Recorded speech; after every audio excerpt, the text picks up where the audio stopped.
Welcome to Hard Talk. I'm Stephen Sacker. In 3 weeks' time, Italians vote in a general election. Now, if the opinion polls are to be believed, the country is about to embrace a political movement with its roots in post-war fascism. What would that mean for Italy and for Europe? Well, my guest today here at the Ambrosetti Forum, a sort of Italy-style Davos gathering, is Enrico Letta, a former Italian Prime Minister and leader of the centre-left Democratic Party. Is his effort to keep the far right out of power doomed to fail?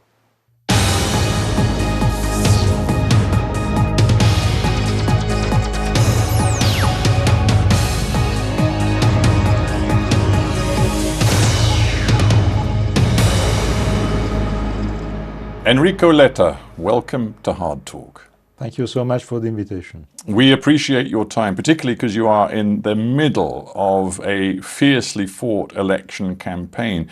Would you accept that right now, you in the centre-left look as though you are going to lose? No, I think we will win. How can you think that when the raw mathematics of this election looks so bad for you? And I say that because the right has coordinated, it has organized. There is a very clear coalition of interests between all the right-wing parties. They are fighting as a team. You on the left are not. There are two reasons. First reason is the fact that there's 40% of the people saying that they will abstain, or they are not decided. They have not decided what they want to do. Second, because the right, the unity of the right is a fake. They are united today, but on any topic, they are starting to be divided. And we have 3 weeks to show that their unity is a fake unity, and we are able to be more accountable, more linear. Yeah, but Mr. Letta, you may point to what you call the fakeness of their unity, but I come back to mathematics. The truth is they have formed a coalition of interests, which means they are in very good position to win, particularly in the first past the post constituencies, because they've done a deal. That's the point. And for those watching and listening, it is clear that the Brothers of Italy, Salvini's League and Berlusconi's Forza Italia have thought long and hard about how to win and win big. And it looks as though they've got a formula that will work. I'm not saying that they are not in good position. I think they are in good position because their alliance is bigger than our alliance. That's the point. But the electoral campaign is still there. We have 3 weeks. We will keep fighting. Some of your own colleagues think that you and senior leaders in the progressive centre-left have failed the Italian people. I'm going to quote you, Nicola Zingaretti, who is a senior figure in your own Democratic Party. He says, and I'm quoting him, he is ashamed of the amount of internal wrangling on the left. Are you ashamed too? It was a declaration by Zingaretti when he was leader before me, when he decided to resign. And then he said, the situation is a very bad situation. And he said exactly what you said. Then they asked me to come and to try to unify the party and to change the mood. So this declaration is exactly what was the situation before. But with respect, my point is it hasn't really changed. For example, you tried to do a deal with the Azione party, one of the smaller parties on the centre-left. You declared you had a deal that was going to help you win this election. Within, I think, 5 days, that deal collapsed. The deal collapsed, but just for one part. The deal was with Azione and Più Europa, two parties united, Calenda and Emma Bonino together. Calenda decided not to stay in the deal. He signed the deal and then he left. But Emma Bonino and Più Europa decided to stay. But what do you think the Italian people make of it when you do deals in the centre-left and then they collapse within literally days? I think they will sanction the one who decided to leave the deal. Isn't the biggest problem of all, coming back to the mathematics, and you say this election is about more than mathematics, but isn't the biggest problem of all that you have ruled out working with the one party that might make a real difference to your chances of overall success? That is the Five Star Movement. But you know, Five Stars Movement and Conte, the leader of Five Stars Movement, decided to topple Draghi's government. We were the pillar of Draghi's government. Do you think it's possible to say, okay, we will continue and we will work together if such a divide on the main topic, supporting or toppling a government? So they decided, they took the decision, they took their own responsibility, and we were, it was, for what we concern, it was necessary to take consequence of that. Right, but I understand why you might feel bitterness and resentment. You were a great... It's not resentment, well, it's politics. But politics is about winning. And without okay. Five Star, without the capacity to do a deal with them, you cannot win. Let's be honest, you cannot win. But they decided to leave the coalition because they decided to but that's the topple past. the government. That's the past, Mr. Letta. The future is that if you are to be the next July Prime Minister of Italy... July the 20th is not the past. It was exactly what happened to have this crazy situation. You know, we had Draghi as Prime Minister. Draghi means to have Ronaldo or Messi or as Prime Minister. And they decided to topple Draghi and to say, now game over with Draghi. I think it was an irresponsible choice. And we decided to say, okay, we are accountable, linear, continuity. We think that we were right, not wrong in the decision. You were wrong when you decided to topple the government. Would it be fair to say that your chief tactic in this election campaign is try to scare Italians, try to frighten them with the prospect of a far-right government, which some in your own party describe as neo-fascist? It is the reality. I think it's not a scare. It's not scaring. The reality is the fact that Italy will choose in the next elections. As you said, there's the constituencies, so the first past the post constituencies. Then the situation is a situation in which we have their proposal, our proposal. Their proposal means to be, for instance, Europe. Their Europe means Poland, Hungary, Orban, the idea to be against Brussels, against the communitarian way to work. Our idea of Europe means Brussels, the relationship with the main European countries, so France, Germany, Spain. For us, if we win, Italy will be in the first division, in the European Union of the first division. If they win, Italy will pass into a second division in a different way to think about Europe. This is just one example. I give you a second example, very important also for young people. They are in a complete denial mood on climate change. We are in a mood on climate change that fighting against climate change is the main mission of our generation. And I'm sure that young people, for instance, young people, I trust young people, I'm confident that young people will support us because we are showing that our commitment on climate change is much better and important than their commitment. We'll come back to the substance, but actually, if I may, I'm going to repeat my question about your message on fear. One of your colleagues, Laura Boldrini, she says this: Giorgia Meloni, she says, leader of the Brothers of Italy, has never had a reckoning with her movement's past. Brothers of Italy, says Ms. Boldrini, is infiltrated by declared fascist elements. Is that your position? Brothers of Italy had a past and a relationship with the past. This relationship with the past is clear, is there, and the Italians are aware of that. My point is that we will win if we show to the Italian people that they are a danger for Italy of today because of their position of today. Their position of today are a danger for the country because they will put the country in a corner at the European level, because they will create a problem on climate change, on the economy. The economy will, they were in government 10 years ago. 10 years ago, they were in, 11 years ago, they were in government, and they brought Italy close to bankruptcy.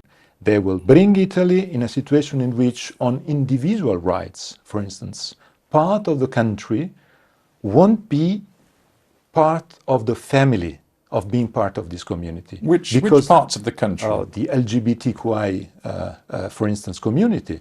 They are against these kind of individual rights. Their attitude is an attitude that is not the fair attitude that we want to have and to apply. This is just one example that I am giving you. Meloni says she represents a patriotic Italy, an Italy of family values, of Christian, conservative values. And it seems that is resonating with the Italian public. How do you, on the progressive, the centre-left, fight that message? Because we think that their idea, the idea of Salvini, for instance, to say that our model is the Hungarian Orban family model, is not the one that we would like to support. This model is the model where women are at home, not working. This model is a model in which women educated is not the mission for the country. This model is a model where the possibility to have equal opportunities is not the way in which the countries have to work. Frankly speaking, for us, is the moon and the sun, is a completely different mood, and we will work to explain to the people the difference between us and them. But with respect, there is evidence that many Italians see you as a classic voice of the Italian elite. It is fair to say that you've actually just come from an academic job in Paris, where you were working at Sciences Po, one of the leading universities in Europe. Now that's impressive, but it doesn't indicate that you are in touch with the grassroots, with the ordinary lives of Italian people. And the Brothers of Italy have an extraordinary grassroots organization where they clearly have devoted themselves to listening to and talking with ordinary working Italians. Maybe you're out of touch. No, because we won all the most important elections at local level in the last 2 years.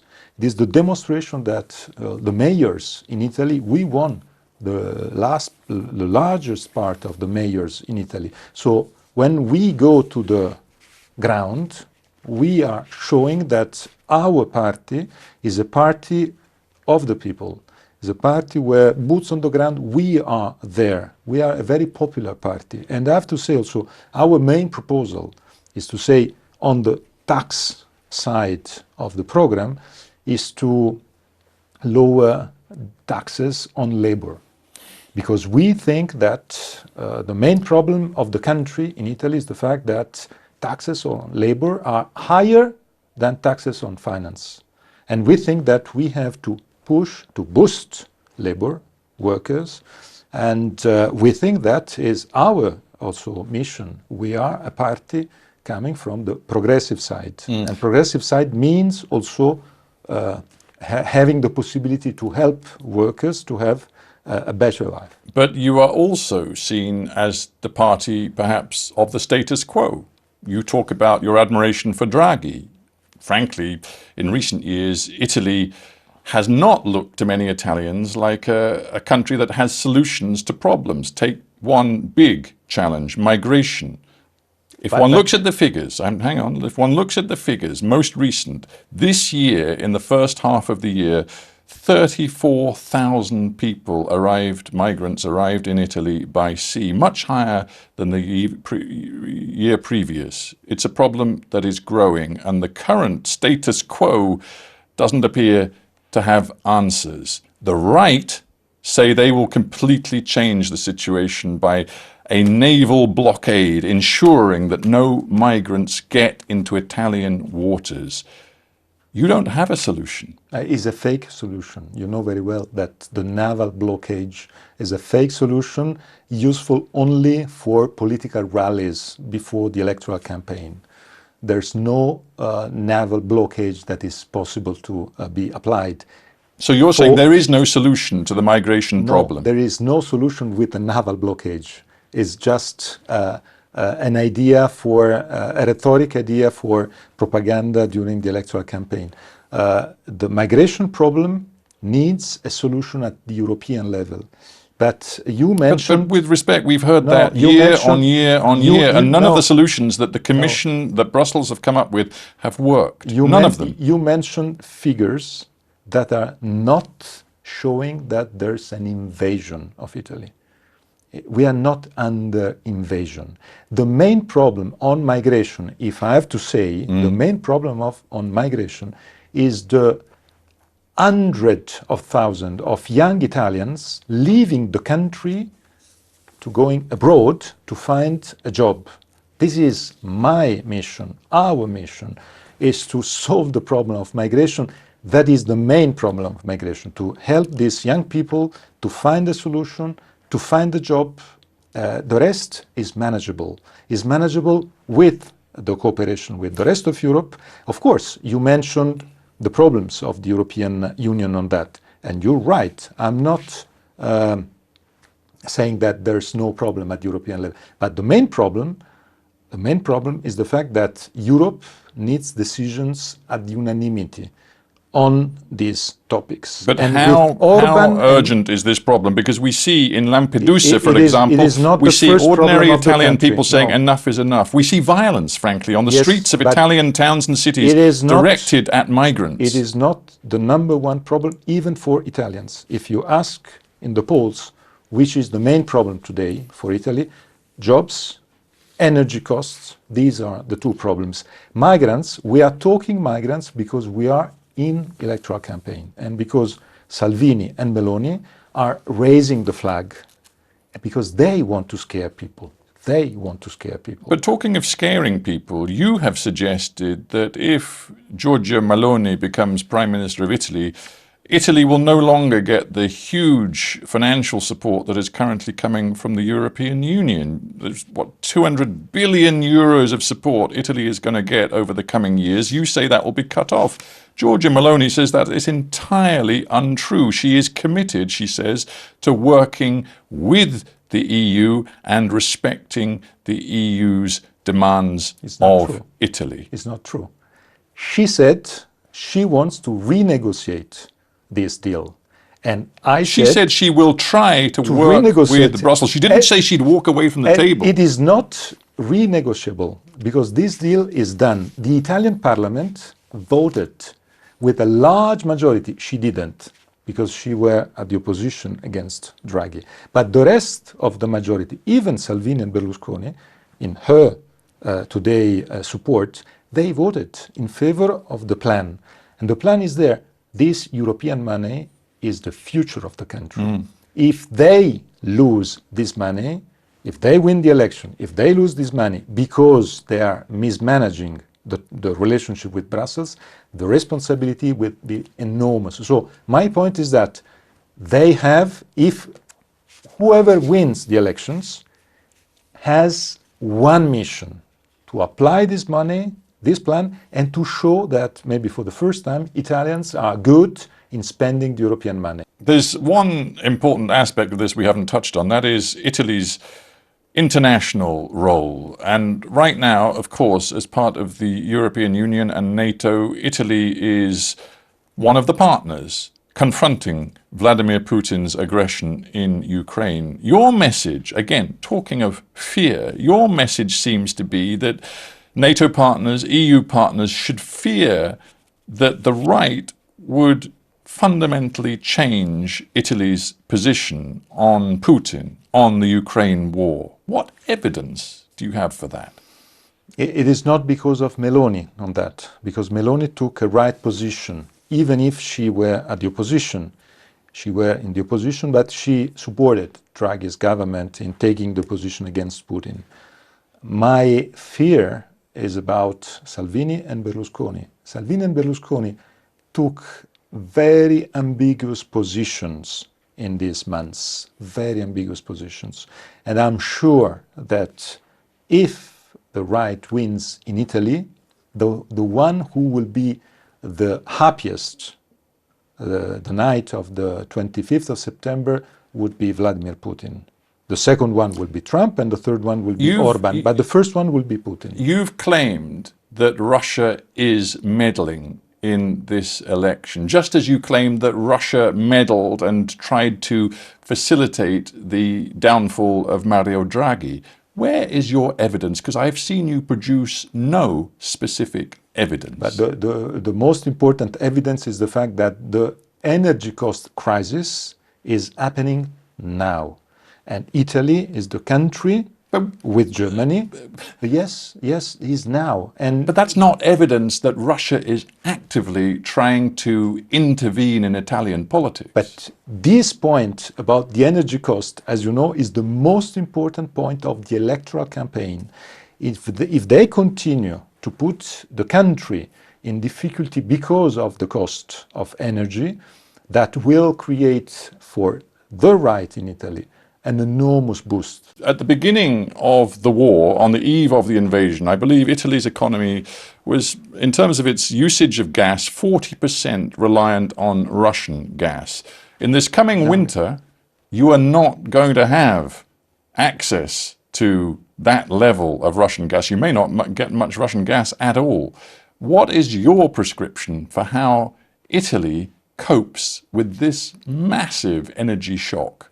There are three main issues. First issue, we have to continue the diversification that Draghi's government conducted. That means, of course, changing the way and the countries, no more Russia and more Angola or more Mozambique or more Algeria, having the gas terminals to have the gas arriving from these countries. There are two main terminals. We are building two more terminals in the country. The second point is the price cap at European level.